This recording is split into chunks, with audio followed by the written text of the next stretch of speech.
Hi, everybody. Thanks so much for coming out. This is what a great show for our Marcy. I'm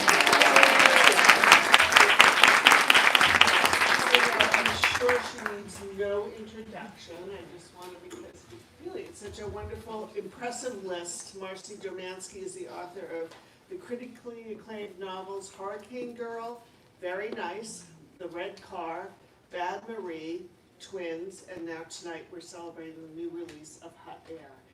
And Marcy has received fellowships from the McDowell Colony and the Edward F. Albee Foundation, and she lives in Montclair with her daughter, yes.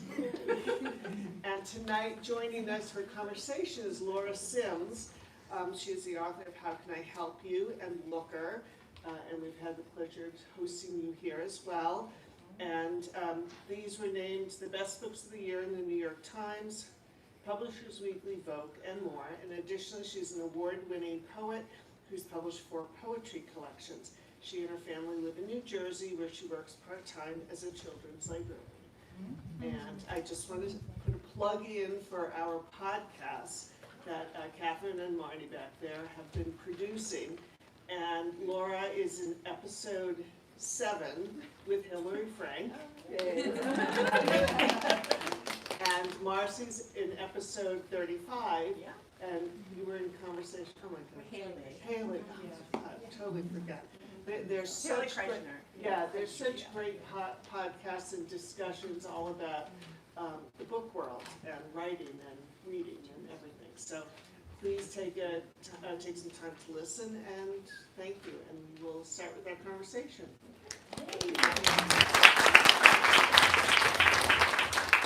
Thank you. It is so great to be here with Marcy, celebrating her book, her new book, Hot Air.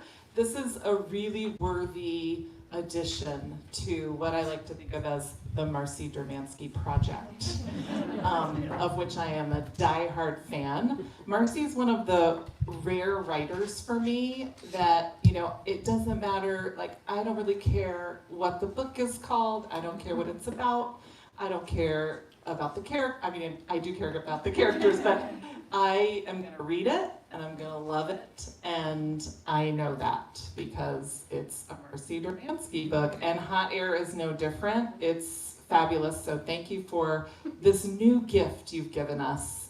And I think it's at a really wonderful time to have this book, because as dark and serious as the book is, it's cutting out sometimes, as dark and serious as it is, and it deals with very intense issues, it is also totally distracting, enlightening, engrossing, so you'll all enjoy it if you haven't read it yet. So Marcy, could you just set up the book a little and read from it for us? I will. Okay. Thank you, everybody. But guess what? I'm not going to set up the book. Okay. Because I'm just going to read. See, I'm very disputed. I'm going to just read the opening scene, and so then you don't need any explanation. Perfect. Because you just get sucked right in. Okay. Joni was not certain how the date was going. She had not been on a date in a very long time. Not since her divorce 7 years ago. And then, of course, not during her 10 years of marriage. She'd never been on a proper date with her ex-husband, even though they were married. He had just sort of worn her down, so clearly in love with her. And that was a big chunk of her life, her marriage. Years and years of her life. Stolen, not the opportunity to date, but to lead her life, spending her days the way she would have liked, instead of always trying to placate someone else. She did, of course, have a marvelous child, Lucy. So, she was on a date. Joni had met him not on an app, but in real life at a block party on a very fancy block around the corner from her not fancy apartment. Her daughter had a friend who lived on this block. At the party, Joni had gotten pleasantly drunk and accepted a hit from a joint, even though she did not like to smoke pot, because she figured, why not? Some people made friends through their dogs. Joni met people through her daughter. The man she met had a son the same age as her daughter, and her daughter said his boy wasn't awful. Johnny texted her the next day asking her out, and when Joni replied that she did not have a babysitter, he wrote back that she should come to his house, bring her daughter, and the kids could watch a movie in the basement. He promised a nice meal, and Joni loved free dinners. Nothing, of course, could ever happen between them because of their names, Joni and Johnny. I like it when you laugh. Joni realized very quickly that she was not attracted to Johnny. He was not unattractive, attractive even. He had money too, which was important after being married for so long to a man who did not. He liked good movies. He read books. He had made her dinner. She knew, however, that she was not attracted to him because after the meal he had kissed her. They had gone outside to watch the sunset. The sky had turned pink. The light sparkled over the lawn onto the swimming pool that Joni did not know that he had. She returned the kiss. It started out fine and then became unpleasant, oppressive even, with Johnny's tongue in her mouth, his arms wrapped around her so tightly that it was difficult to extricate herself. It was a kiss that did not end. Joni was realizing that she would have to forcibly end this kiss because she would soon require oxygen. When a hot air balloon came veering down towards Johnny's very large backyard, "Holy fuck," Johnny yelled, letting her go, looking up at the sky while Joni gulped for air. The hot air balloon was heading straight for the swimming pool. It was crazy. Joni decided that she was never going to kiss this man Johnny again. This made her sad because during the meal she'd begun to imagine their life together. And already it had come crashing down, like a hot air balloon. She'd thought about the flowers she would plant in the yard, the coffee she would drink in the morning, sitting outside in one of the Adirondack chairs beneath the oak tree. The basement had a fully equipped playroom with a floor-to-ceiling movie screen. She would be a stepmother, which was tricky, but how hard could that be? It would be nice to have a playmate for her daughter, but now she would never find out. There was a man and a woman in the basket of the hot air balloon careening from the sky, and they were screaming, not out of fear, but in anger. They seemed to hate each other. They were all dressed up. "Make way, we're coming down. I will kill you if we don't die." This was startling, to say the least. "They are going to land in the pool," Johnny said. He and Joni ran for the pool, but the hot air balloon landed on the lawn right at the edge. "Thank God," Johnny yelled. "We're okay," the man yelled. And then the balloon tipped over, falling into the pool with a poignant splash. The man went under head first. Joni watched the bottoms of his leather shoes go under lapped. She'd never seen anything like this. Joni was grateful not to be kissing Johnny anymore, and a man had fallen into the swimming pool and needed saving. Joni dove in. It was mid-May. The water was cold. She grabbed the man, putting her arm around his chest, and brought him up to the surface, kicking with her legs. And there, at the end of the pool, was Johnny and the woman in an evening gown, who had somehow climbed out of the basket onto dry land, and they were helping her pull the man out of the water. He began spouting water, not dead, not in need of CPR, which was a relief because Joni did not know how to give CPR. He was wearing a tuxedo. Joni pulled herself out of the pool on her own, while Johnny and the woman from the hot air balloon tended to the not drowned man. Joni could not believe how alive she felt. She felt amazing. She had saved a man's life. She had jumped into cold water. It was a tremendous combination. She could feel the grin on her face. She saw Johnny looking up at her, and her smile extended to him. Maybe she would try kissing him again. Maybe she'd been wrong. That was incredible, she said. Joni wondered about her daughter, wondered if she'd seen the hot air balloon go into the pool, but the kids were in the windowless basement watching the Harry Potter movie.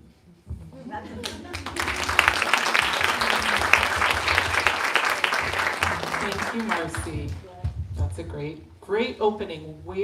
It brings up my first question, which is where did the hot air balloon come from? I don't mean in the story, I mean in your brain. Okay. So this is every time you write a book, it's different. And this hot air balloon idea literally came from a friend's newsletter, which was about somebody having struggling writing, and she just sent out writing prompts. And I wasn't writing at the time, and I was like really unhappy, and I wasn't writing, and I just did her writing prompts. And I wrote a short story, and it was called First Date. And it had the hot air balloon. It had the hot air balloon. It went all the way to the end of it was 20 pages. My agent loved it. We sent it to the New Yorker. Hi, Stephanie. It got rejected. And then he said, turn this into a novel. And I'm like, no, I don't want to. This is not novel material. And a year later, I wasn't working on a book. And so I got invited to a friend's house to write, and I needed to work on something, so I'm like, okay. And I just wrote this in 3 months. Wow. So the hot air balloon saved you, Yeah, ultimately. look at that, I never thought of it that way. And then I worked on it really, really hard, but I wrote the draft in 3 months. Yeah. Yeah. That's amazing. I want to talk about this incredible cover. You always have great covers, Yeah. but I make them myself. yeah, sure. This one's amazing. How did that come about? Were you involved in it? Not even the littlest bit, but it's like I've been with the same publisher for 3 books. This is my 6th book, but I've been really fortunate in that the cover designer for Very Nice also designed Hurricane Girl, and she also designed this book. She used to live in Montclair, now she's in Maplewood. She's amazing. Her name is Janet Hansen. And this might be the best of the 3 covers. Yeah. Maybe so. Yeah, it is so It looks grabby. 3-dimensional, Yeah. which is nice. It does, And yeah. I don't have any credit for it. They Beautiful. sent it to me and they were like, we hope you like it. And I was like, yes. That's great. Yeah. Best possible scenario. Right, yeah. Yeah. Well, we talked about the hot air balloon. Okay. Now I want to switch to swimming pools. Oh, yeah. Because we are both swimmers. Me too. We both love swimming pools. I think you've got me beat, and I love how swimming pools pop up in all your books, or in all of the books, or recent No, books. Recent books. Yeah. It's gotten embarrassing. It's been in 3 It's books in a not. row. No, I love it. You got to keep it up. Yeah.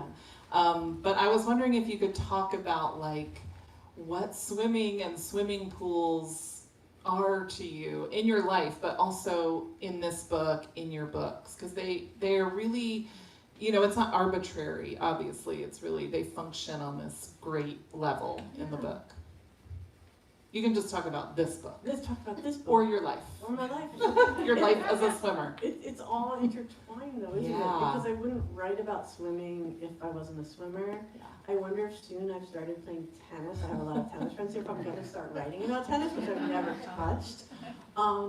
But there's something about pools. Like, I love Montclair, and it has 3 public swimming pools, and they're great. They're so no frills. They don't have a snack bar. They don't have a lawn. Really? My swimming friend is here. I'm Mary Kate. People complain about these pools. They don't even have a snack bar They have at not. Montclair? They have a vending machine. Wow. Yeah. Okay. But I mean, people feel really strongly, and we're really deprived. I love these pools. I love them because I swim laps, and they're only open for like 2.5 months. And people who own their own pools, they get to swim like from October till, But yeah. do you think that people who own their own pools actually use them? No. Not to the degree into I want them, but I've become, I feel nervous when I meet people who have swimming pools. Because I feel like they're gonna think I want something from them.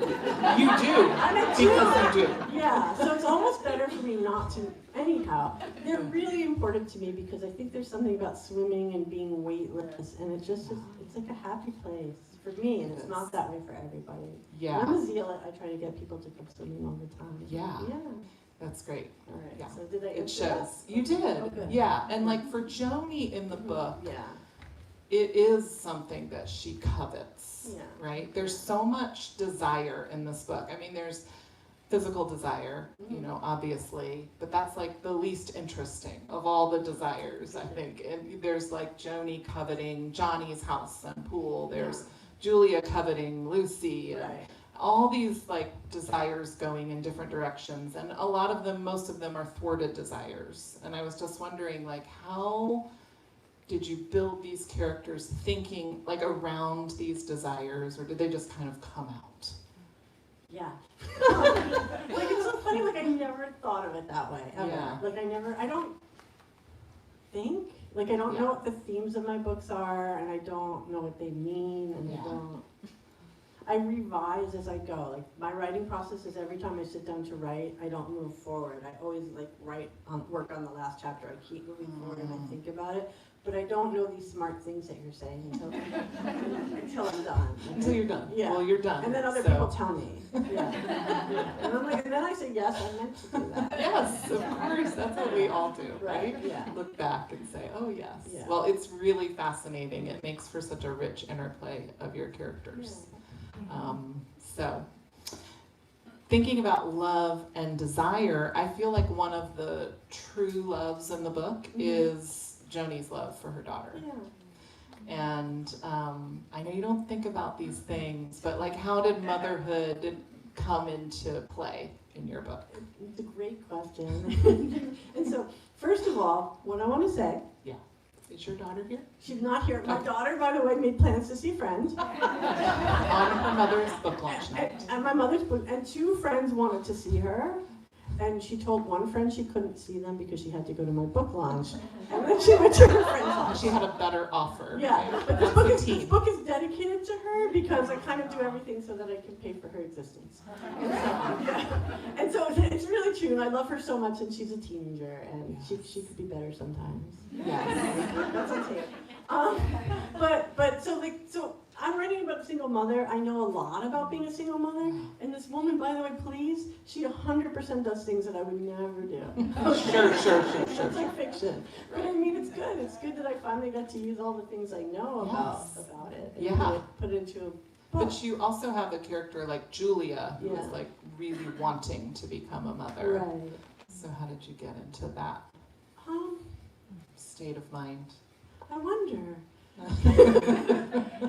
I have two billionaires in this book, and it's so funny that I wrote this. Like, I started writing it 3 years ago or so, and I didn't know that billionaires were going to be the talk of everything now. I just had no idea. Yeah. No, it's perfect timing. Perfect timing. Which There is there's a lot about money in this book and class. And like there's so much about, the love for money, how money poisons everything, class divides us, all this stuff that comes out in this unintentional way, But the character of Julia basically wants to have a child and can't. And she kind of sees Lucy, who's super cute. She's like, oh, there's somebody who needs taken care of. And so it's kind of like, will this billionaire who says, oh, I need to take care of you, will they come through? Right. Yeah. And Lucy's like a beautiful child. Yeah. She thinks she's perfect. Right? Yeah. Yeah, it's really interesting. All these illusions that your characters have about things. Yeah. Okay, moving on to my next page here. Oh, you're so prepared. Yes, I am. I'm always prepared. So it's also kind of a COVID story. The tiniest bit. It's great because it's in the the backdrop to the story. But I was wondering if you could talk about how it informs. I mean, I've been reading so many contemporary novels right now. I read 2 novels that also came out 2 days ago, which I loved, but the pandemic was part of it. I feel like all of us were all sort of like, we can't not write about it. And one thing, and I did this, I think I liked having it be during the end of the pandemic, because then I could just explain why the daughter never had to go to school. It just made things easier. But I really didn't want to write about what those days were like. And I think that there's a place for that. Like the books that I read, I was reading them like, oh yeah, I remember that. But I also felt like icky. Yeah. So, I mean, I think this is like something that's gonna evolve and change, or we'll forget completely. But I very intentionally wanted it to be the periphery of the story. Yeah. It's not a COVID book. No. Yeah. It's just an element, and Yeah, it kind of, It's a good- explains like Joni's desperation, I guess, for breaking out of, her life the way it is maybe. in some ways. Yeah. I'll agree with that. Good. It's also really a writer's novel, and I know you have a lot of fans who are writers, who love your work, and I do think of you as a writer's writer, although you're also somebody who can reach beyond that and get wider audience, I think. But it is a writer's novel because Joni, we learn, is a writer. Yeah. That's not a spoiler. No, it's not a spoiler. So she's a writer, and so you got to use that too, Yeah. right? So I used to teach at Gotham. If you're ever in New York City, there are all these writers' boxes for Gotham's writer. I've never taught properly at a university. But Gotham, they kind of had some basic guidelines. And one was never to write about depressed characters, which I think we all do. And another one was not to write about writers. Oh God, don't do it. Don't do it. And so that was like a rule. And I've just been breaking it nonstop. Me too. The thing is that I know so many writers that don't want to write about writers, and if you read a lot of novels, they're all about painters. So I'm just like, I'm not going to pretend, I'm just going to make them writers. Good. If I knew about being I wish I knew about something else, because It'd be nice to write about somebody who wasn't a writer, right? Right. Yeah. But it's also good because you go at it in an interesting way, because I felt like you were dealing with the writer identity, because you have another character who recognizes Joni Oh, from yeah. her book, That was and Joni feels ashamed because she's a successful writer, but here she is, leeching off of this billionaire's pool and house, and she feels like, oh, I'm not what I'm supposed to be as a quote unquote successful writer. Yeah. It was really interesting. It's So you- relatable. Is that? Yes, it's Yeah. Relatable. That's a popular word these days. It is very relatable. Yeah. And do you feel like you're working through those kinds of questions and issues in writing her? I think I must be. Yeah. Right? Or why would I do it? Yeah. Yeah. One thing I really like to do, like in this book, and I think in all of my books, and it's why I write novels and I don't write screenplays, is I really love that with even first person or third person, you can go into a writer's head. It's like the inner monologue. And I think this isn't quite your question, but something I know a lot is that a lot of people like love my books but find my characters unlikable. And I'm like, why? I like them all. I like all of my characters except for Jonathan in this book. Otherwise, I like all of my characters. He is even a teensy bit Even a sympathetic. teensy bit. But I feel like it's just so interesting to go into what people think. Yeah. And like, my problem, like even at events like this, is sometimes I'll just say anything. I'll just say anything, and then I'm really regretting it because I'm too truthful. But outside of events where I'm not nervous, I tend to just be really quiet because I feel like if people knew what I was thinking, they might just be like, no. So in my books, It's good to know. yeah. But in my books, they just think what they think, and then people, Right. Yeah. I think saying characters are unlikable is the most unhelpful thing that readers can say. I know it's Does a it happen big. to you? Oh, Yeah. yes. Oh, you wrote about Oh my a goodness. serial killer librarian. Yeah, yes, yes. Fair moments. Yeah. So, but I just think, you're not writing about a character to make them fuzzy and warm like a cartoon, It would right? be a really boring book.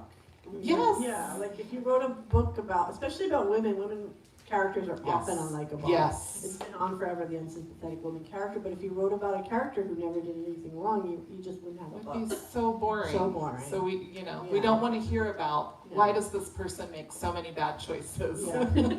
You wouldn't want to read it, trust me, Exactly. right? Yeah, that's And people make bad choices in life. Yeah. Yeah, Yeah. it's true. Speaking of characters, I think you have 6 perspectives Mhm. in this book. Yeah. And you often do that, switching perspectives, Yeah. and it's works so well. I think it's perfect for this book. Hurricane Girl was One One person, only yeah. one point of view. but yeah. very nice, was multiple. This is So closer. Yeah. why this story? Why do you think it fits this story to have so many different viewpoints? Or Well, for one thing that's fun, and a question you haven't asked me yet, which you might have, is people want to know why my main characters all have names that start with J. No, No. I did have that. You see, Yeah. and there's no reason for it. It just pleased me. Like when I write, it pleased me. So I think because there's Joni, Johnny, Jonathan, and Julia.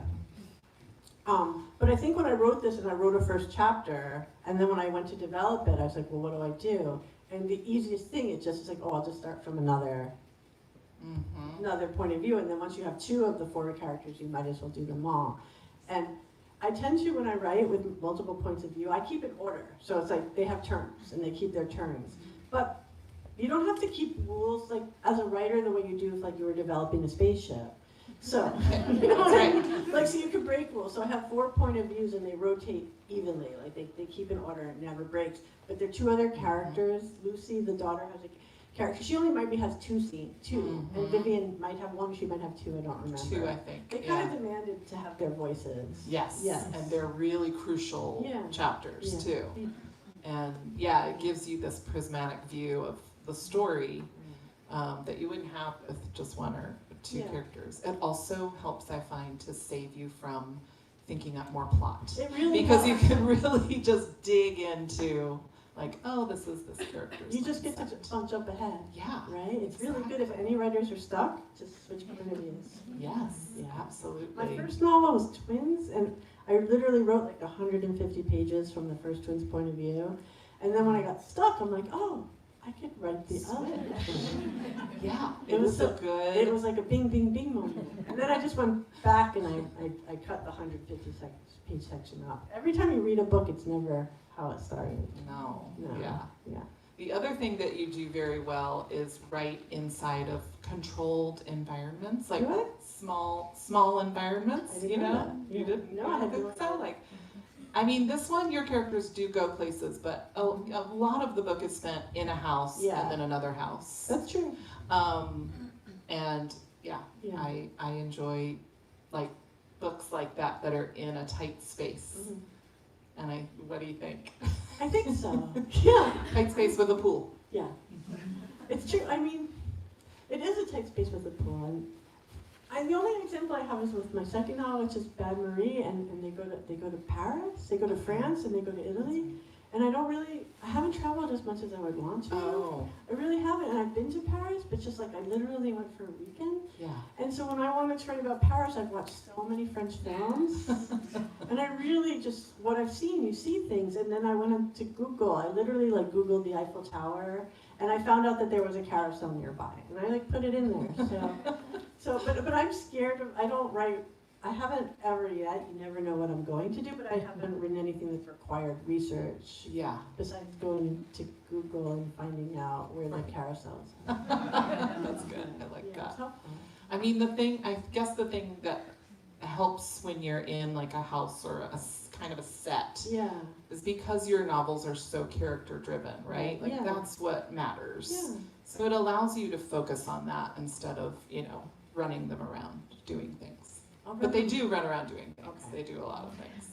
I've had people say this book is plotless, and I've had people say this book is plot heavy. It's like, I'm not even kidding. Make up your mind. Yeah, but it happens over a short period of time. Yeah. Yeah. And I'll just ask one more question, and then we could have audience questions. But what are you reading, or what have you read recently? Sure. Do you have any recommendations? I do. Well, I mean, it's been interesting. It's like this time when my book came out, there were literally like so many great novels that came out on March 18th, and I felt like threatened by it, and I follow them on Instagram, and like who has what. I'm really mean to myself. Alice knows that. But anyhow, rather than thinking of, like, it's not a competition, it's art, and there's room for everybody. And I know these writers, like Amy Shern, I've known her for years, and she wrote a book called Animal Instinct, which is, by the way, that book is very heavy on the pandemic. It's so different, but it's like a sister book to this. So I read her book, and I like her because I like her so much, and her book came out on Tuesday as well, and we're reading together in Nyack. I read another novel recently, it's called Our Beautiful Boys, and it's by Samir Panya, and he lives in California, and it's about 3 teenagers whose life get kind of, they get drunk at a party and they beat up a boy, and they're great kids, and this happens, and it kind of affects the whole town, and that was really good. Yeah. And pretty soon I'm going to stop reading books by people who wrote books that came out on the same day. Yeah, I have Kirsten Arnett's book, and I bought a book by a writer named Kirsten Menger Anderson, who's titled the book I don't remember, but we went to college together, and her book came out on the same day, so I bought her So book. weird. It's very weird. Do you have favorite writers that you Yeah. turn to? Haruki Murakami for the longest time was my favorite writer, and I was really influenced by him, which seems so strange because he's a Japanese writer. Really? I Yeah. can see it, like the quirky. The quirky style, right? yeah. Thank you. And he's always writing about swimming pools, by the way. Oh. There's a fun thing there's something that's called Murakami Bingo. It was like in Slate magazine where they literally printed out a thing, and you're supposed to drink every time somebody swims, every time somebody listens to jazz, every time someone drinks whiskey. It's just like he repeats himself. It's absurd, but it's comforting. Yeah. And I think with like the third time I wrote a swimming pool, I literally said, Murakami does it, I can do it. That's right. Yeah. That's great. And then I love reading short stories, and Mary Robeson was a writer who I studied with, but I don't know her. Yeah. Yeah. And then I'm leaving people out. Oh, of course, but that's good. You have Yeah. 2 good ones. Okay, good, thank you. Does anybody have a question for Marcy?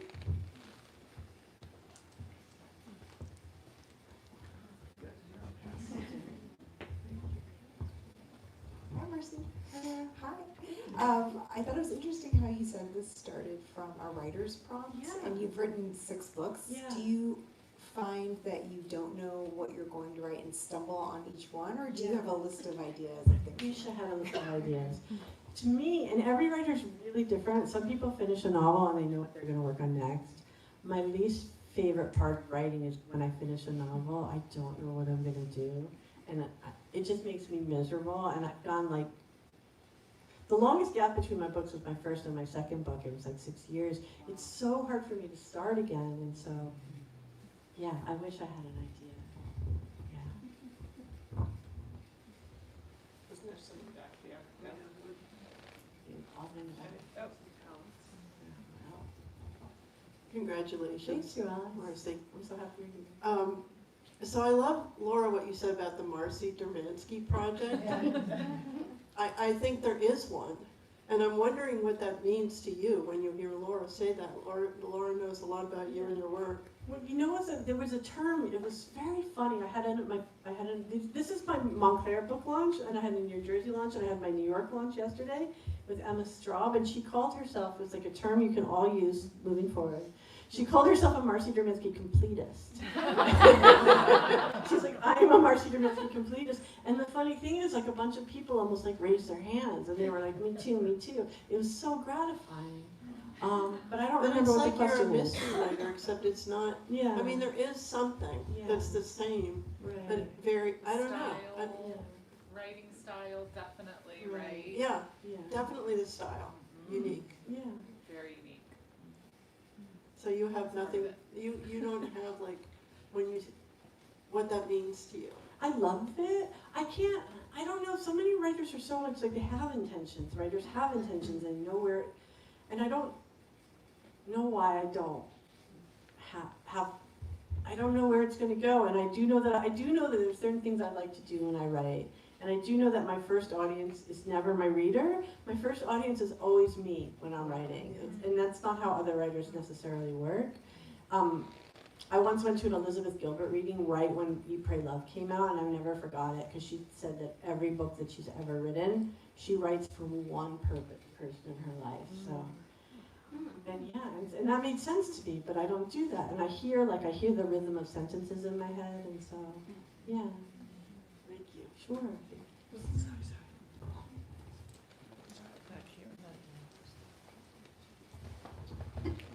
Hi, Marcy. Hey, I have not read your books. I just picked Welcome. up this one, Yeah. and I read the first page and a half, and then you read I know, more than the it's first easy page to and a start half. from the beginning. So I have a style question for you, because I Okay. was so intrigued by how you were able to, short sentences, you're saying what you mean, Yeah, and I get a sense of this character in oh, like that's so great, a thank page you. and a half, Yeah. which to me is amazing. Right. Did you get pushback from your agent, for your publisher, like, hey, could you be more descriptive, or, you know? No, I mean, I guess they know who I am at this point, like who I work with. And sometimes there's this website that people consider as evil, and it's called Goodreads, and because people write what they think, and they don't ever consider the author's feelings, and I think that's fair. But I sometimes get really like aimless, and I'm like, I wonder if somebody posted a new Goodreads review, and I read them, and a lot of writers don't read them, and they're probably smarter. But people get very, very upset that I don't write contractions. I will say I am over I'm so many times, and my editors will always let it stay. I've had this experience with many books, and then I get a copy editor, and then my copy editor takes everything that's weird about my writing and takes it away, and I'm like, oh, the copywriter must be right? So weird. And so I make all these changes, and then my editor gets the book, and they're like, Marcy, what did you do? They literally, with this book in particular, she just went and took everything out. And so they really support me, even though they made me a little crazy this time. But your editor. My editor is like, Marcy, I'm going to fix it. You don't have to read the whole book again. I know what to do. She was so good to me. Yeah. It was a bad Hi day. Marcy, it's Linda. Hi, Linda from tennis. I just want to make a comment. I'm not going to ask you about your writing. Okay, good. It is just so amazing to see you here in this setting Thank and to you. see what you do professionally. I know. We it's just different. met each other like a month ago or so. And now, like, this is just so incredible, Thank you. like, to share this with you. Yeah. And like, all I want to say is now, when we get on the tennis court together next Wednesday, Yeah. I'm going to wonder what is going on inside. She's writing her tennis novel. I haven't written tennis yet. Other than maybe just hit the ball. Yeah. I love that comment. Thank you, Linda. Thank you for coming. Oh, that's awesome. Hi, Marcy. Hi. I just want to say your writing style is what really captivated me initially when I first started reading your stuff. And I think it's refreshing and unique. And it would bother, I mean, the fact that someone would want to change that to try and conform to what others think is, Yeah. you know, writing is ridiculous. I love your books for Thank that you so reason. much. Because I think it's probably more difficult to write that way and get your point and your descriptions across than it is to just keep running on and on and on and on. I like it. I think for the rest of tonight, this should just be like praise. And you know what captured me was the swimming pool thing. Yeah, I'm like, yeah, of okay, course, yeah. Mona plays tennis and swims, so she's good. I- we have that, We we do. were gonna sneak into different pools, and I have a new pool for us. Any other praise?